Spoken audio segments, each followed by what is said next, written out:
Social media is buzzing after DJ Zinhle left many fans feeling disappointed following a dramatic video posted shortly after cheating rumors about her husband, Moda Bongs, resurfaced. In the emotional clip shared in late February, Zinhle appeared stressed and repeatedly said, "I have to go," leading many people to believe she was finally walking away from her marriage.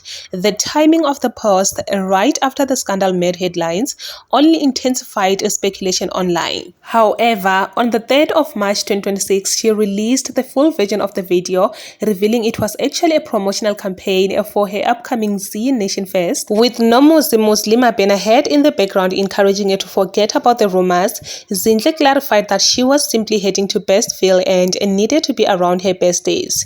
While some supporters defended her and said people jumped to conclusions, others felt misled, accusing her of using the cheating scandal to create buzz for her festival.